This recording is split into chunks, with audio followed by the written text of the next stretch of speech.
थोड़ा दूध पी लीजिए, जिससे आपको नींद आ जाएगी। बड़ी चिंता है ना तुझे मेरी? जानती है यशो,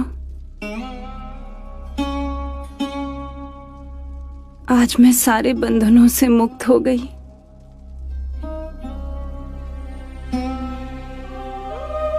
बेटा दूर चला गया, पौत्र भी हमें छोड़ के चला गया। एक महाराज का साथ था, और अब वो भी। कल सुबह प्रातः मैं निग्रोध वन जाकर बुद्ध से प्रवज्य ले लूंगी, भिक्षुक बन जाऊंगी। हाँ, मैंने आपको प्रातः बताया तो था। आज प्रातः ही वो जेठवन को प्रस्थान कर गए। आप भूल गई, ऐसे भी वो स्त्रियों को दीक्षा नहीं देते। जब परम ज्ञान प्राप्त कर पहली बार कपिलवस्तु आए थे, तब मैंने भी उनसे यही अनुरोध किया था। तब भी उन्होंने यही उत्तर दिया कि जब समय अनुकूल होगा तो वो मुझे स्वयं कहेंगे।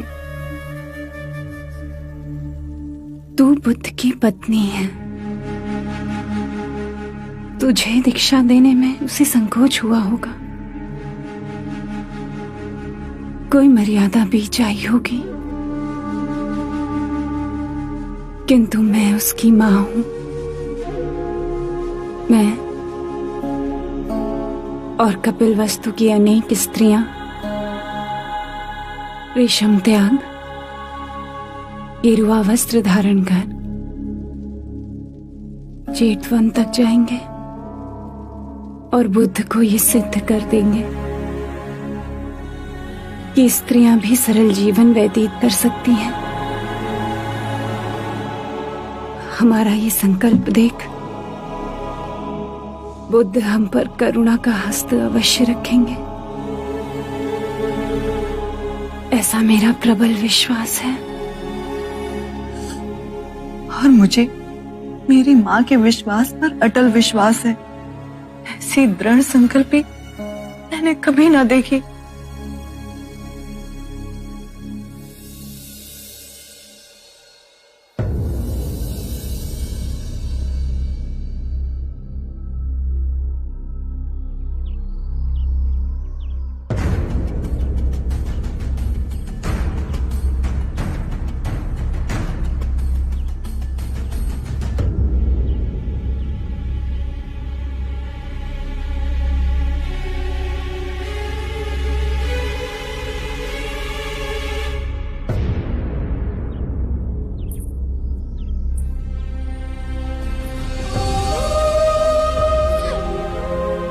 दीदी, इतना कठोर निर्णय दीदी, मैं आपको इस दशा में नहीं देख पाऊंगी।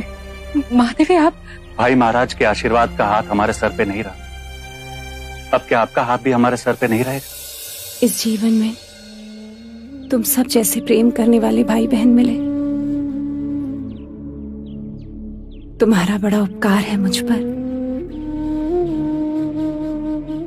और मुझे पूरा विश्वास है कि मेरी अनुपस्थिति में तुम धर्म और न्याय का पालन करोगे।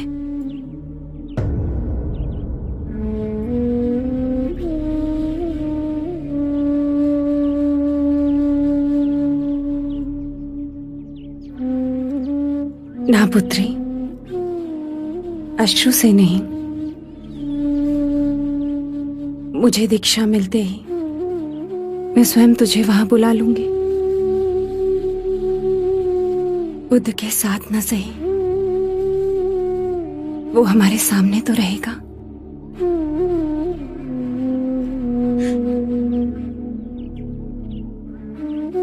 मंगला दीदी, मैं यशो को तुम्हें सौंपती हूँ। मेरी पुत्री का ध्यान रखना, उसके मन को कभी चोट ना पहुंचे। आज से यशो के आंसू मेरे, उसकी सारी पीड़ाएं मेरी। मैं ये तो नहीं कह सकती कि मैं कभी भी आपका स्थान ले सकती, परंतु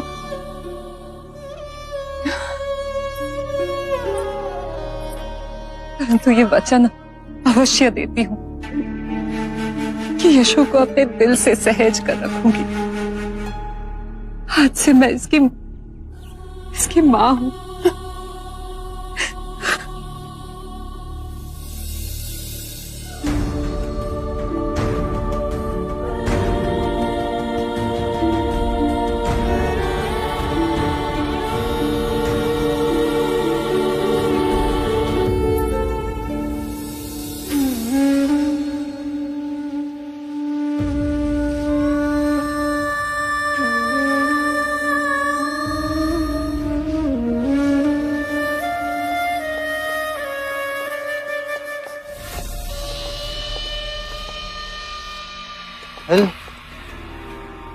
ऐश्वर्य छोड़ के देवी प्रजापति भी भक्त की शरण में। हर तरफ बुद्ध की गूंज। बुद्ध बुद्ध बुद्ध।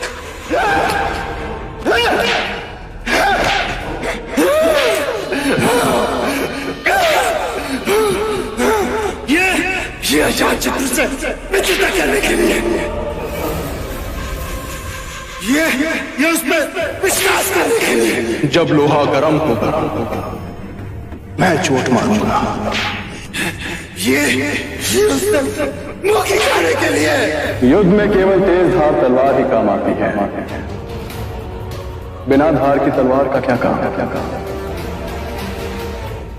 ये सिंहासन गंवाने के लिए।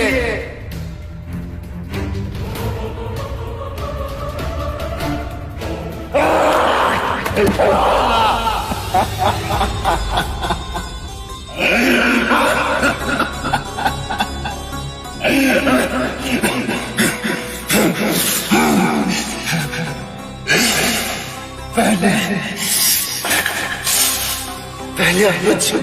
सिद्धार्थ से, फिर युवराज सिद्धार्थ से, फिर यशोधरा के प्रेमी सिद्धार्थ से। यशोधरा, ये तुम्हारे तुम मेरे लिए कुछ नहीं लाई सिद्धार्थ।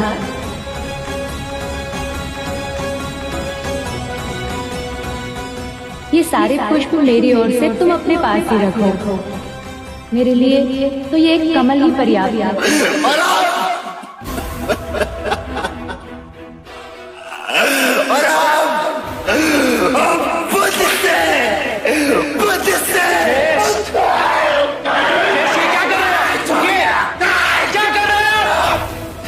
किस बात के लिए स्वयं को दंड दे रहे? किस बात के लिए? पीड़ा पीड़ा पीड़ा है मेरे मन में। पीड़ा से मुक्ति पाने का ये कोई मार्ग नहीं। बुद्ध के बताए हुए मार्ग पर चले, आपको परम शांति प्राप्त होगी। नहीं चाहिए शक्ति मुझे, नहीं चाहिए शांति मुझे। गिलाओ शांति से मुझे, नहीं चाहिए शांति, नहीं चाहिए शांति। मेरा स्वभाव अग्नि की धधकती ज्वाला, अग्नि की धधकती ज्वाला है मेरा स्वभाव।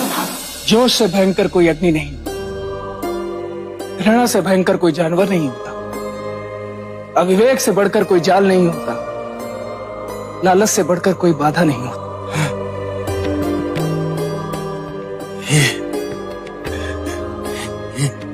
ये वाणी मेरी नहीं है, ये वाणी बुद्ध की है। ज्येष्ठ, आपको जिस रोग से पीड़ा हो रही है वो मन का रोग है। मेरा एक सुझाव मानेंगे आप? कुछ दिन के लिए भिक्षुक बनकर बुद्ध के साथ रहिए। कुछ दिनों में आपके मन का जल ठीक हो जाए, आप अपने अंदर एक रूपांतरण पाओगे, मन शांत हो।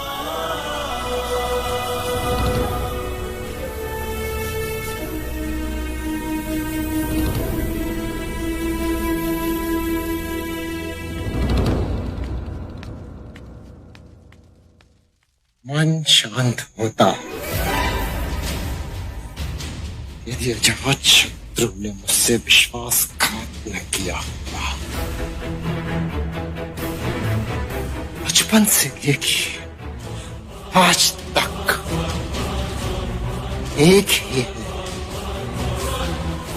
जिसने मेरा सब कुछ छीन लिया,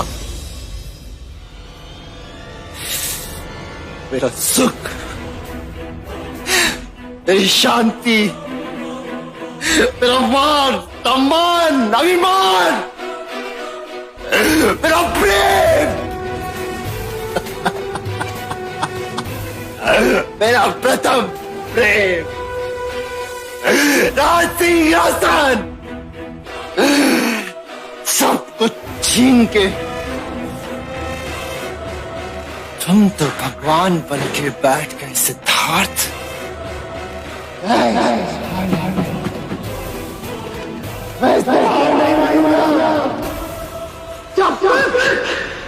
जब तक तुम्हारे नहीं लूंगा, ये जाना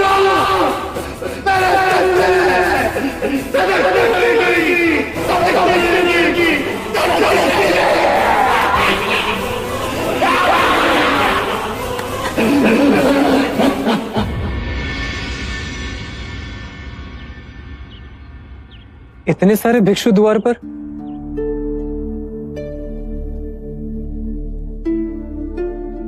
प्रणाम महादेवी, आप यहाँ इस दशा में? पुत्र आनंद, भिक्षुक बनने का अधिकार केवल पुरुष का तो नहीं, और मुझे इतना तो ज्ञात है कि मुक्ति के मार्ग पर बुद्ध किसी के साथ भेदभाव नहीं करेंगे। शांति पाने का अधिकार सबको है। बुद्ध ने स्वयं कहा है, धनी, निर्धन, छूत, अछूत सब संग में आ सकते हैं। आशा है स्त्रियों के साथ भेद ना होगा। आप सब आए कैसे? हम सभी कपिलवस्तु से पद यात्रा कर आए। 15 दिन हम रास्ते पर सोए, गांव से भिक्षा मांग खाया। बहुत आशा लिए आए हैं कि हमें निराशा ना मिले। आपने इतने कष्ट उठाए, सुन के पीड़ा हुई, परंतु आप तो जानती हैं कि बुद्ध संग में स्त्रियों को नहीं लेंगे। क्षमा, पर आपको लौटना होगा।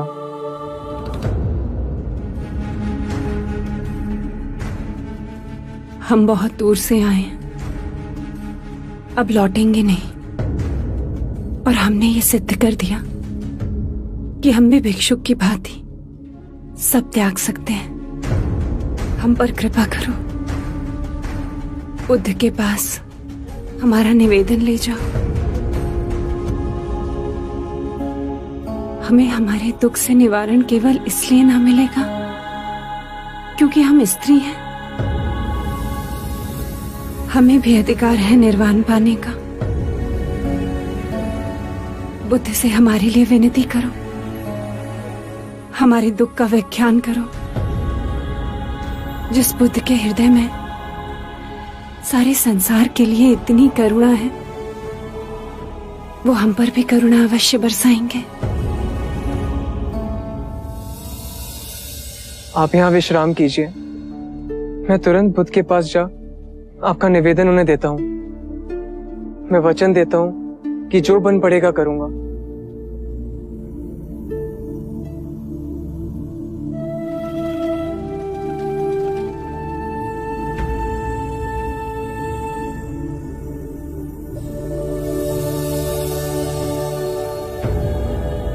मन में कोई द्वंद्व उठा है आनंद?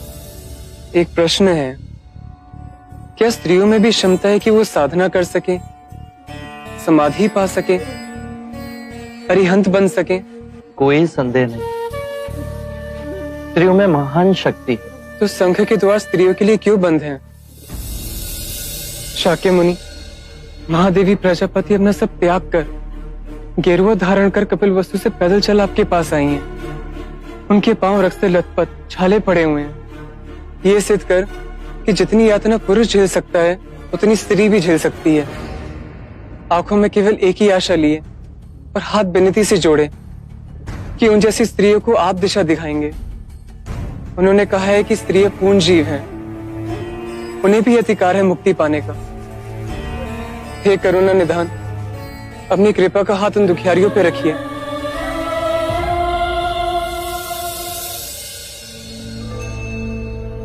सरिपुत, अनिरुद्ध, मोगलाना और महाकश्यप को बुलाइए।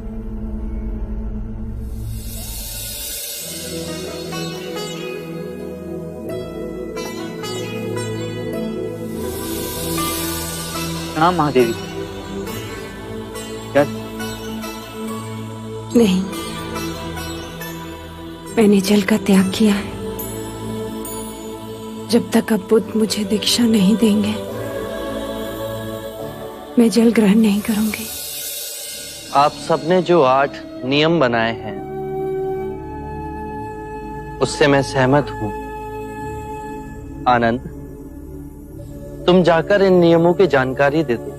यदि आप स्वयं आए तो माता प्रजापति को प्रसन्नता होगी।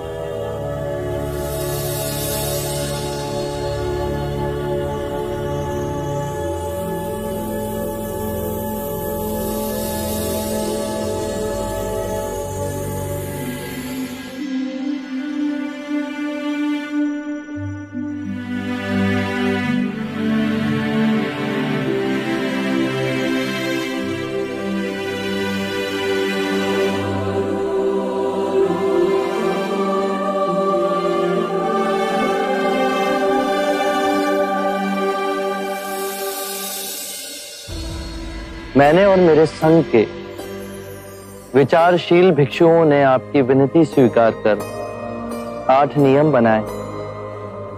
यदि आप सभी को ये नियम मान्य हो तो आज ही आपको दीक्षा दे भिक्षुनी बनाया जाएगा। आभार। ये नियम आपको आनंद समझाएंगे। कृपया कर ध्यान से सुनिए। 1, भिक्षुणी सदैव दूसरी भिक्षुणी को सम्मान देगी, चाहे वो आयु में उनसे बड़ी हो या उनसे साधना में अधिक वर्ष लगाए हों। 2, 3 माह के एकांतवास में भिक्षुणी का समुदाय भिक्षु के समुदाय के निकट रहेगा, जिससे वो भिक्षु से आध्यात्मिक ज्ञान और अध्ययन में सहायता ले सके। 3, माह में 2 बार भिक्षुणी समुदाय किसी प्रतिनिधि के द्वारा भिक्षु को आमंत्रित करेंगी, जो कि तय करे कि उपासना उपवास का दिन कौन सा हो। 4, वर्षा ऋतु के एकांतवास पश्चात भिक्षुनियां पावन के लिए आएंगी। ये दिवस बोधिसत्व का पावन दिन 11वें माह की पूर्णमासी को मनाया जाएगा। इस दिन कोई भी वाद विवाद जो दुर्भाग्य से उठ खड़ा हुआ हो, उसका निवारण होगा। इस पावन दिवस भिक्षुनियां अपने आत्म मार्ग के अभ्यास का लेखा जोखा भिक्षुनियों के समक्ष ही नहीं, अपितु भिक्षुओं के समक्ष भी रखेंगी। 5, यदि किसी भी भिक्षुनी ने किसी भी नियम का उल्लंघन किया हो तो उसे भिक्षु और भिक्षुनियों के समक्ष यह स्वीकारना होगा। 6, आत्मिक अभ्यास के पश्चात नवदीक्षित को पूर्ण भिक्षुनी बनने के वचन भिक्षु और भिक्षुनियों के समक्ष ही लेने होंगे। 7, भिक्षुनी किसी भी भिक्षु की आलोचना और निंदा नहीं करेगी। 8, भिक्षुनी किसी भी नए भिक्षु को धर्म का ज्ञान नहीं देगी। क्या आप सभी को ये नियम मान्य है?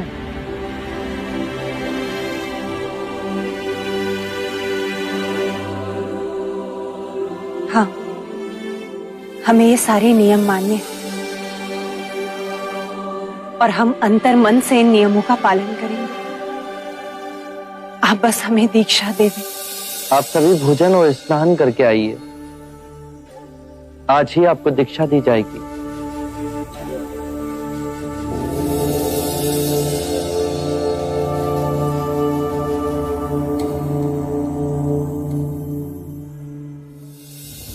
आप सब चिंता ना करें, ये नियम इसलिए बनाए गए हैं ताकि संघ के संचालन में कोई बाधा ना हो, कोई उपद्रव खड़ा ना हो। इन नियमों का पालन कर हम आध्यात्मिक पथ पर आगे बढ़ेंगे। स्त्रियों को आज तक जिस मुक्ति से वंचित रखा गया, वो आज हमें मिलने जा रही है। बुद्ध के इस कदम से हम सभी को मोक्ष में पुरुष के बराबर का हिस्सा मिलेगा।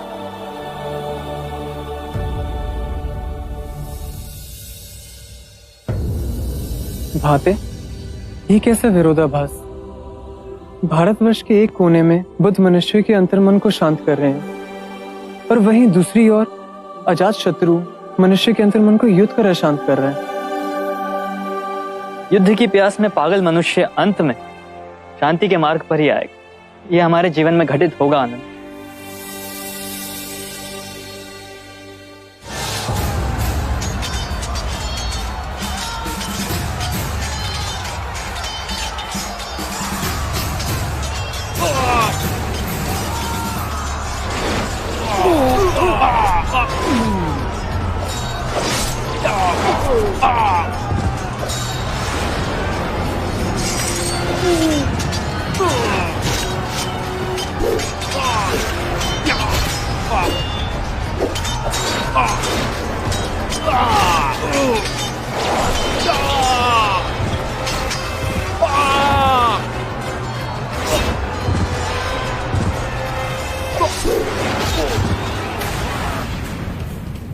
धैर्य रखो, धैर्य रखो सैनिक, धैर्य रखो।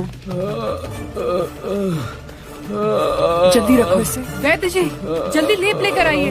कितना रक्त बह रहा है इसका।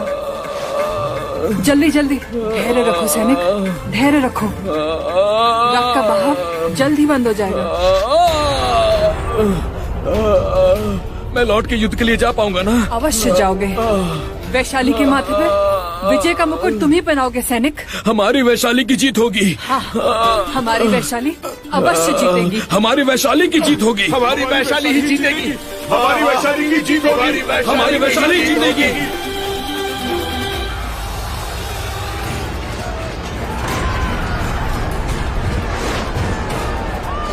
महाराज, हमारे दक्षिणी सैनिकों का एक दल मारा गया है। चारों ओर हड़कंप मची हुई है। सैनिक निराश होकर मैदान छोड़कर भाग रहे हैं। यदि आप शीघ्र यहाँ से ना निकले तो हमारी हार निश्चित हो जाएगी। आपको शीघ्र ही निकलना होगा महाराज।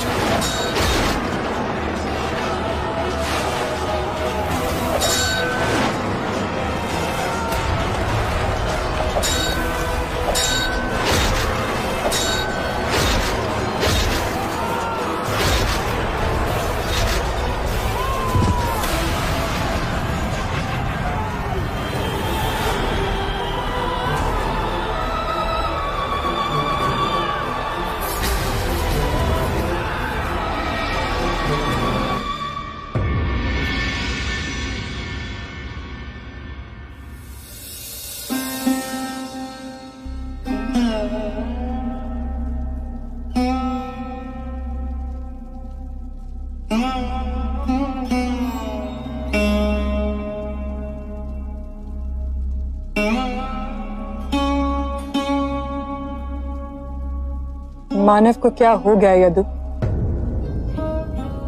ये दूसरे की धरती पर मनमानी कर उत्तराधिकार करना, ये लहू की पिपासा कभी मिटेगी क्या? रोना आता है सोचकर कि बुद्ध जैसे विशाल व्यक्तित्व ने, जिसने मगध के जन जन को अहिंसा और शांति का मार्ग दिखाया,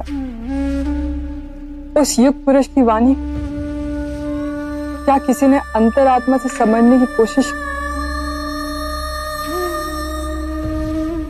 अगर अंतर साथ किया होता तो मगध लहू की होली ना खेलता। मगध के जन जन के हृदय में बुद्ध का संदेश है देवी अम्बा। पर अजात शत्रु जो अपने बल के नशे में चूर विवश कर उन्हें युद्ध के मैदान में लाया। एक मनुष्य के अभिमान की पूर्ति के लिए कितने बेबस लोग अपनी जान की आहुति देंगे। देवी अम्बा, हम युद्ध जीत गए। मगध की सेना युद्ध के मैदान से भाग खड़ी हुई। वैशाली की जीत हुई। सुनिए, हमारी वैशाली की विजय का नाद का स्वर चारों दिशाओं में गूंज रहा है। अम्बा, वैशाली की, वैशाली की, वैशाली की, वैशाली की, वैशाली की, वैशाली की, वैशाली की, वैशाली की, वैशाली की, वैशाली की, वैशाली की। देखो तो, वो वैशाली का सैनिक घायल है। जाओ जल्दी से उसे ऊपर लेकर आओ। उषा, तुम भी वैद्य जी को बुला के लेकर आओ।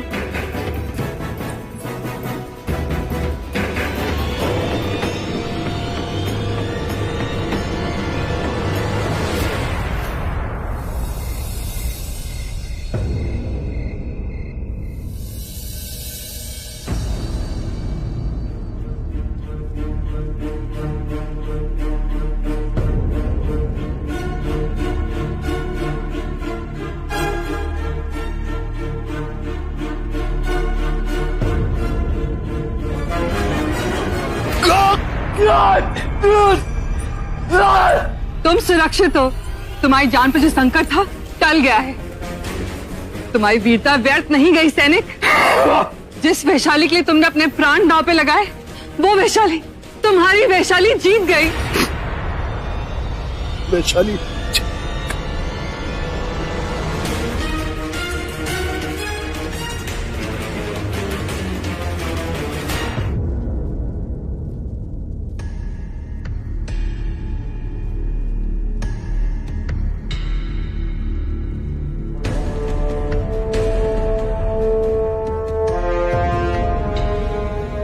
देवी अम्बा, घाव बहुत ही गहरा है और ज्वर भी इन्हें भीषण चढ़ गया है।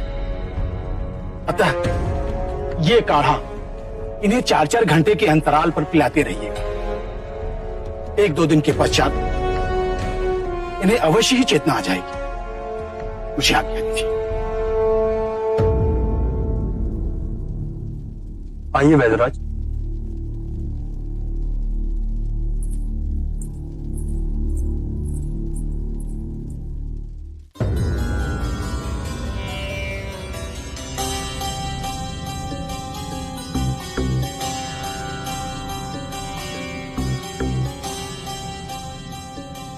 इनका चेहरा किसी सामान्य सैनिक की जैसा नहीं है। कितना तेज है इनके मुख पे। हाँ यदु, राजसी आभा है इनके मुखमंडल पे। ये कोई सामान्य सैनिक नहीं, ये बहुत बड़े योद्धा लगते हैं। इतना रक्त बह जाने के बाद भी जीवित हैं। तुम जाओ यदु, जब तक इन्हें चेतना नहीं आ जाती मैं इनके पास ही बैठी रहूंगी। इतने दिवस बीत गए, आपका कोई समाचार नहीं आया। तुम्हारे दुख भरे दिन बीत गए यशो। आ गया जेतवन से समाचार। जब सबकी मती जाए मारी तो कौन करे रखवारी। देव, जो समाचार है वो बताओ, अपनी व्याख्या ना सुनाओ। संदेश आया है जेतवन से कि महादेवी प्रजापति को बुद्ध ने दीक्षा दे दी। अब संघ में स्त्रियों को भी प्रवेश दिया जाएगा। मुझे माँ के विश्वास पर अटल विश्वास था और इनके निर्णय पर मैं जीवन भर अडिग रही। तो उससे पाया क्या? तुम नहीं समझोगे। अब मेरे मार्ग में कोई भी बाधा नहीं है। मैं भी भिक्षुनी बन सकूंगी। तुम्हारी वर्षों की तपस्या सफल हुई अशोक। तो बस माँ के बुलाने की प्रतीक्षा है। मुझे इनका सानिध्य मिलेगा, राहुल और नंद का साथ भी होगा। मैं भी आध्यात्मिक मार्ग पर चल सकूंगी। वाह वाह देवी वाह। सब भिक्षुणियों के साथ में तुम भी एक भीख का कटोरा लेके वहां घूमना। अरे कभी सोचा है यशो, ये ऐश्वर्य, ये सुख, ये स्मृति क्या कि तुम्हें मिलेगा क्या? इनके दर्शन। बहुत बड़ी भूल कर रहे हो यशो। चेत जाओ समय रहते। तुम्हें क्या लगता है यदि तुम संघ में शामिल हो जाओगी तो तुम बुद्ध को पा सकोगे? जो खोना था तो खो ही चुकी हूँ, और अब कुछ पाने की हृदय में कोई कामना ही नहीं है। तो सुन लो ध्यान से, बुद्ध वह केवल एक गुरु है, न किसी का पुत्र, न किसी का पिता, न किसी का पति। सोच लो यशो, वहां ना तो कोई विशिष्ट स्थान होगा और ना ही सम्मान। उठाओ अपनी आंखें और देखो यशो, क्या नहीं है तुम्हारे पास यहां? क्या है जो तुम पा सकती हो? ये राज घराने की देख रेख, ये वैभव, ये ऐशो आराम, सब ठुकरा के एक भिक्षुणी बन के जीना बहुत कठिन होगा यशो। बुद्ध ने कहा है कि प्रत्येक व्यक्ति अपने स्वास्थ्य और रोग का स्वयं रचयिता होता है, और जिसका प्रमाण आप दे रहे हैं कि कितना रुग्ण है आपका अंतर।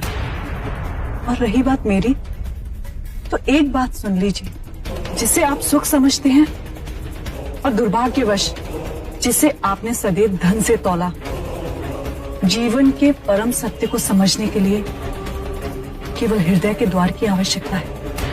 तुम्हारे बुद्ध का हृदय सूख चुका है,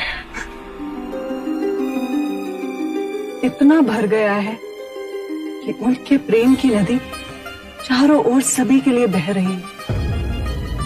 मेरा और उनका क्या नाता है ये तुम नहीं समझोगे, पर फिर भी अंतिम बार आपको समझाने की चेष्टा करती हूँ। मेरा और उनका नाता हृदय का है, और केवल इस जन्म का नहीं, अपितु कई जन्मों का है। इसीलिए शुरू से ही हम दोनों एक दूसरे को समझ सके। यदि मैं भिक्षुणी नहीं भी बनती तो भी मुझे केवल इस बात का आश्वासन था कि वो यहीं कहीं इसी पृथ्वी पर हैं, और अब जब मैं उनके साथ रहे, भले वो मेरे साथ ना हो, पर मैं उनके आध्यात्मिक मार्ग पर चलूंगी और उन्हें अपना परम गुरु बना सकूंगी। हमारा विवाह साधारण नहीं है ज्येष्ठ, मेरा और इनका विवाह अलौकिक है, जिसे दुनिया की कोई भी दूरी नहीं मिटा पाई।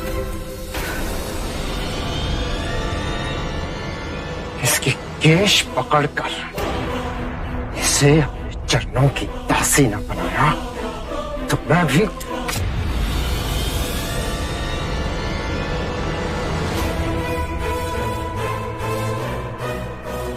हाथ लगाने की चेष्टा भी की तो हाथ काट दूंगी, और ये आंख उठा दोबारा यशो को देखा भी ना, आंखें नोच लूंगी मैं। हट जाओ मेरे रास्ते से पागल औरत, हट!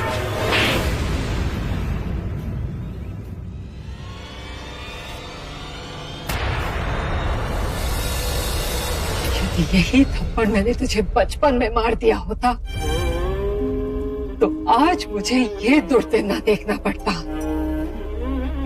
मेरी एक बात तू कान खोल के सुन लेते, यशोधरा वही जाएगी जहां उसका स्वामी है, और यदि तूने कोई भी अनिष्ट चेष्टा की तो रास्ते में मुझे खड़ा पाएगा। यशो मेरी पुत्री है, समझा तू? ढाल बन के मैं खड़ी रहूंगी उसके रास्ते में। जा यहाँ से। जा।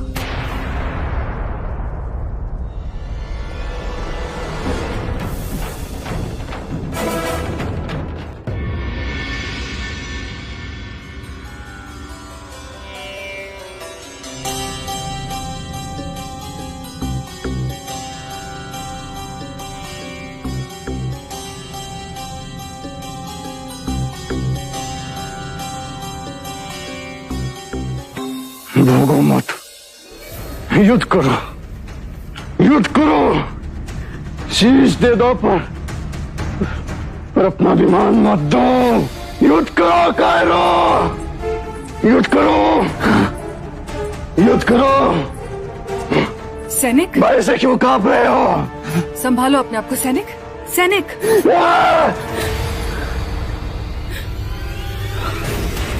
कौन हो तुम? मैं कहा हूं? वैशाली में। वैशाली? मैं तो युद्ध में। वैशाली तुम जैसे शूरवीरों से धन्य है। वैशाली जीत गई युद्ध में और अजात शत्रु पराजित हुआ। सैनिक, हे ईश्वर, दासी। सैनिक, ये पी लो।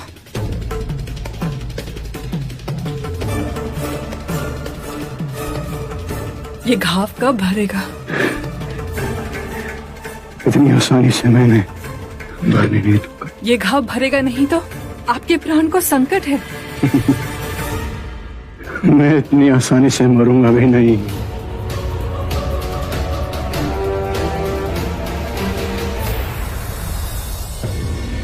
इस वर्षा ऋतु शाक्य मुनि हमारे साथ एकांतवास को समय में व्यतीत करेंगे। धन्य होंगे हम जो उनका सानिध्य हमें प्राप्त होगा।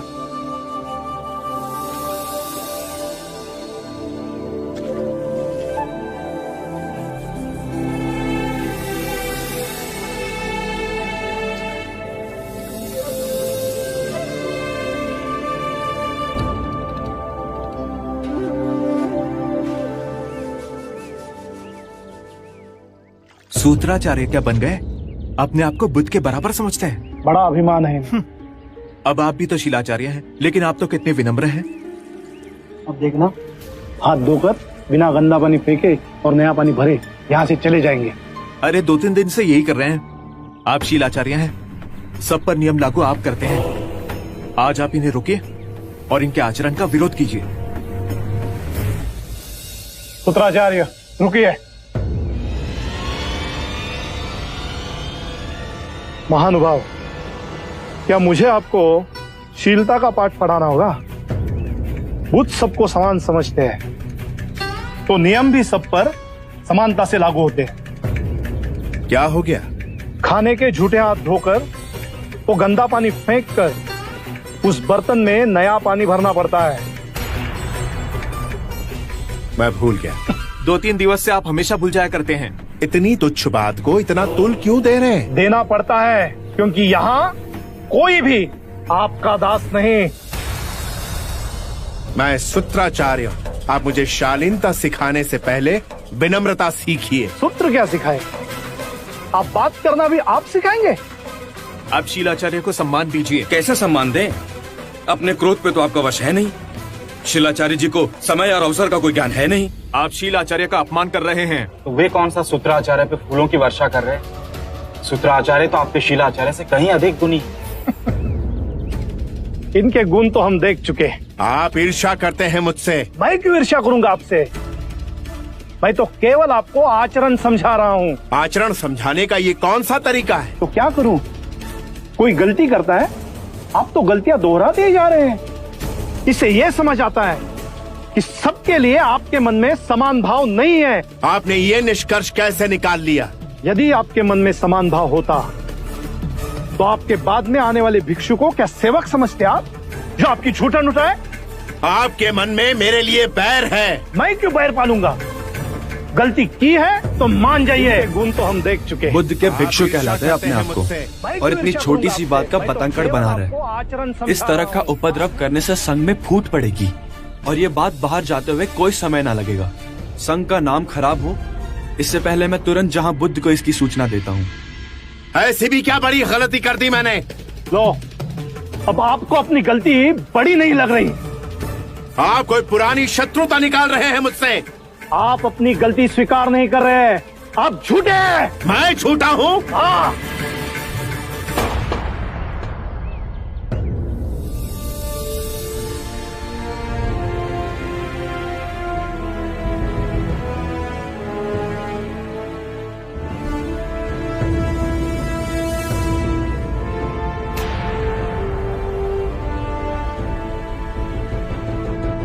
आरंभ हो गई निर्वाण प्रथा, सुनो सुनो ये बुद्ध कथा।